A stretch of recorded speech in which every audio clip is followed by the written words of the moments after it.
$900 a month. That's what a full, comfortable retirement costs in a city in South America right now. Rent, food, healthcare, everything. Look at your last property tax bill. Look at your last health insurance premium. One of those numbers alone is probably higher than this entire life. Almost no American over 50 has any idea this city exists. Here's the problem with most retire abroad content about South America. It shows you a colonial plaza. It shows you a coffee shop. Then it calls it a day. Nobody shows you what altitude does to your blood pressure at 65. Nobody tells you which rental scams specifically target foreigners. Nobody tells you which of these cities has a real hospital and which one just has a rumor of one. So before a single city made this list, it had to pass 4 tests, and each one exists because of a real mistake someone else already made. Test 1, a verified cost floor, not a number from a travel blog written by someone who visited for a week. A number pulled from independent cost of living data and actual on-the-ground expat reports, cross-checked against more than one source. Prices in this part of the world move fast, and a 2022 number can be dangerously wrong by 2026. Test 2, an existing foreign community. Not because you need to avoid the local culture, because when your bank card gets frozen or you need a specialist referral, you need someone who's already solved that exact problem in English 3 months before you got there. Test 3, real healthcare within reach. Not, there's a clinic somewhere. A functioning hospital, ideally with international accreditation, inside a reasonable drive, because your healthcare needs at 60 are not the same as they were at 40. Test 4, a legal, sane path to actually stay. Not a gray area tourist visa you renew forever and hope nobody asks questions about. We also check the city everyone assumes belongs on a list like this. Uruguay gets recommended constantly, and we're going to come back to exactly why it didn't make the cut, because the reason matters more than you'd think. 5 cities passed everything. One of them lands almost exactly on the number we opened with. We're saving that one for last. Let's start at number 5. Number 5 is Mendoza, Argentina, sitting at the base of the Andes in the heart of the country's wine region. Snow-capped mountains on the horizon, vineyards running to the edge of the city, tree-lined streets with irrigation canals that have watered this valley since the Spanish arrived in the 16th century. This isn't a sleepy backwater either. Mendoza exports wine to over 80 countries, and the city itself has a real international airport with direct connections through Buenos Aires, so getting home for a holiday or a grandchild's birthday isn't the ordeal people assume it'll be. Argentina's interior cities run 20 to 40% cheaper than Buenos Aires on rent alone, according to current cost of living data, and Buenos Aires itself already runs a single retiree comfortably around $1,000 to $1,200 a month. Apply that documented discount to Mendoza, and a single retiree living well lands in the $700 to $900 range before the exchange rate advantage that's been building in Argentina for years even factors in. A 1-bedroom apartment in a good, walkable neighborhood near the Parque General San Martin runs $250 to $350 a month. Add groceries from the local markets where produce and wine cost a fraction of what you'd pay at home, and utilities in a mild, dry climate that rarely demands heavy air conditioning or heating, and the number holds. Number 4 is where the scenery gets dramatic and the number gets harder to believe. It clears the checklist. A real, growing foreign community drawn by the wine industry and the climate, enough that English language services exist for banking, real estate, and basic healthcare needs. A regional hospital system inside the city, and Argentina's long-stay visa options remain some of the most accessible in South America for retirees on a fixed income, particularly since recent reforms simplified the paperwork considerably. The trade-off, This is wine country, not beach country, and it sits inland with no ocean access at all. If you need the sound of waves, this isn't your city.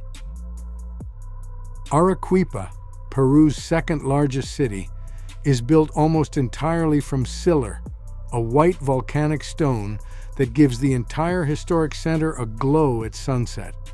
3 volcanoes watch over this city: Misti, Chichani, and Pichu Pichu, and on a clear morning you can see snow on their peaks from a rooftop cafe in the Plaza de Armas. Independently tracked cost of living data puts a full monthly budget here, everything included, at $1,300. Rent for a central 1-bedroom runs around $500. Groceries, $280. A dozen meals out a month, $220. Utilities and high-speed internet, $120. That's the entire picture, verified against current tracking data.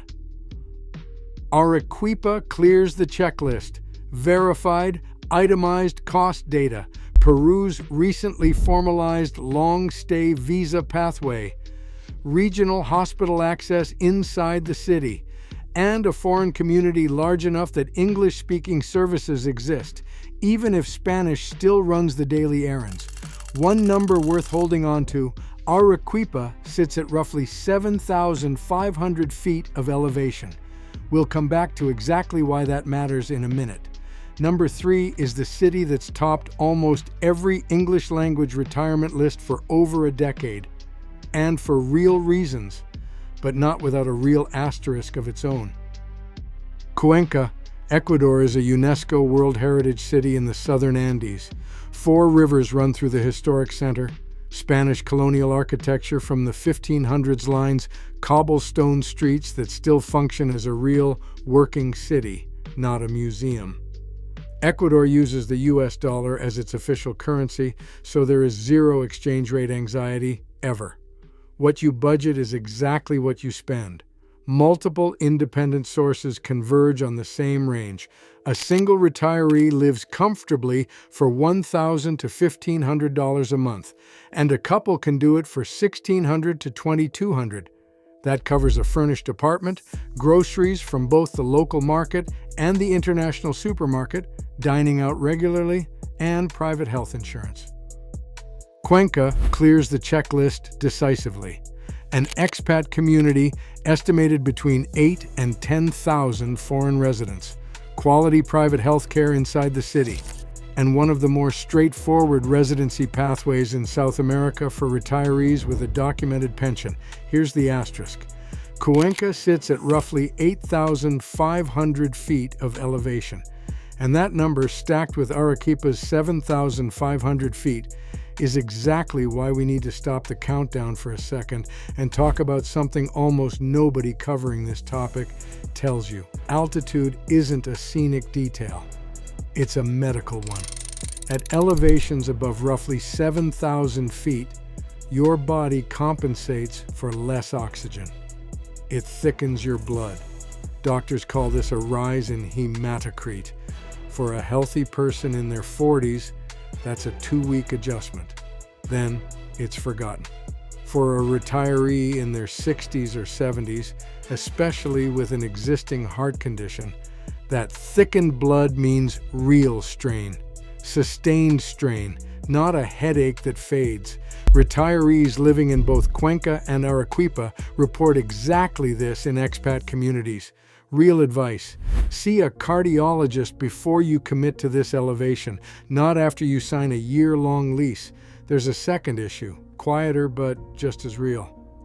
These cities are hilly, cobblestoned, short on elevators.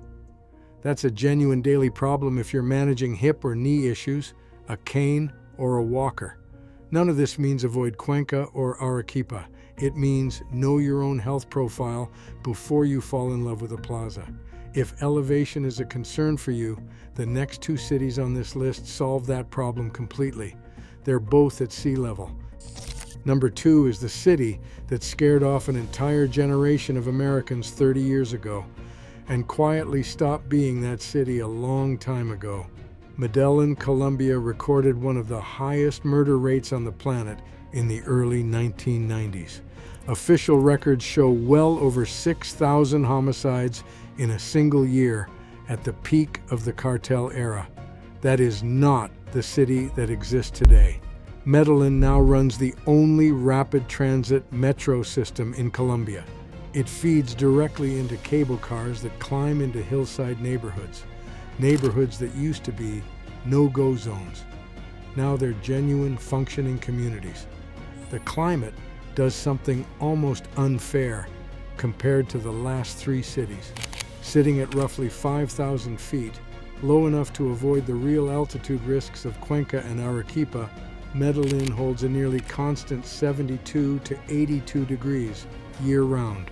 No furnace, no air conditioning, windows open every month. A single retiree lives comfortably here for $1,000 to $1,500 a month, covering a genuinely modern furnished apartment, quality private health care through one of 5 internationally accredited hospitals in the metro area, and a social life that would cost triple almost anywhere else on this list.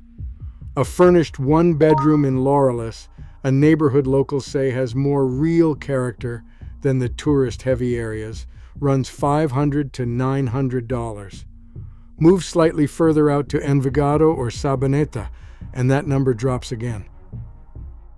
Medellin clears every point on the checklist by the widest margin so far.